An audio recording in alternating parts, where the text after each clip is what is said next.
আসসালামু আলাইকুম বন্ধুরা, সবাইকে স্বাগত জানাচ্ছি সুবর্ণা নিজাম পেজে। আজকে রান্না করব মুরগি দিয়ে নতুন আলু।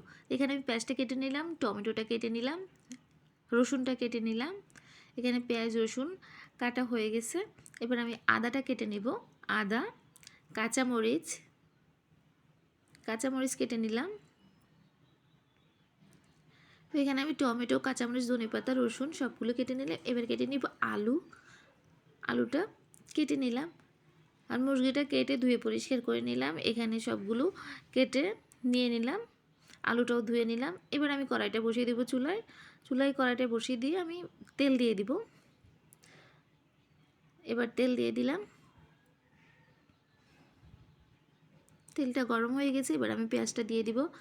পেঁয়াজটা দিয়ে দিলাম, রসুন, আদা, কাঁচামরিচ, একটু লবণ দিয়ে দিব গোলমরিচ, তেজপাতা।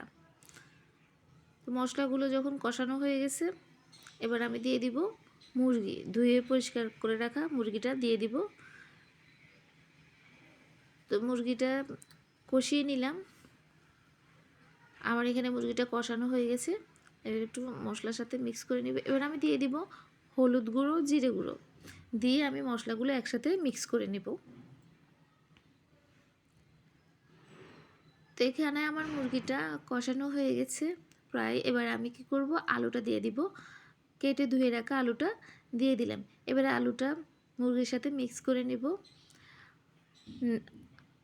নাড়িয়ে নেড়ে দিব। এবার আমি কি করব, ঢাকনা দিয়ে ঢেকে রেখে দিব কিছুক্ষণের জন্য।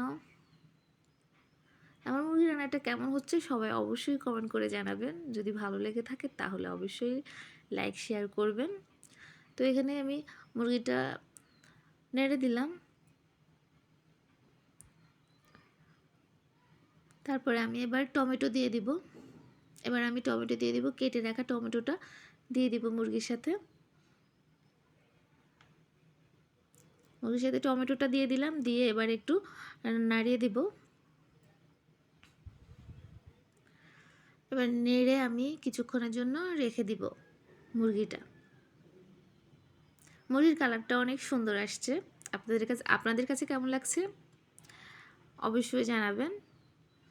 এখানে আমার মুরগি রান্নাটা হয়ে গেছে। দেখুন কালারটা অনেক জোশ আসছে। তারপরে এবার ধনেপাতা দিয়ে দিব। ধনেপাতা আপনাদের ভাইয়ের তো অনেক পছন্দ ধনেপাতাটা, তো এই জন্য মুরগির সাথেও ধনেপাতাটা দিয়ে দিলাম। এবার রান্নাটা কেমন হচ্ছে অবশ্যই কমেন্ট করে জানাবেন। যদি ভালো লেগে থাকে তাহলে লাইক শেয়ার করবেন। ধন্যবাদ সবাইকে।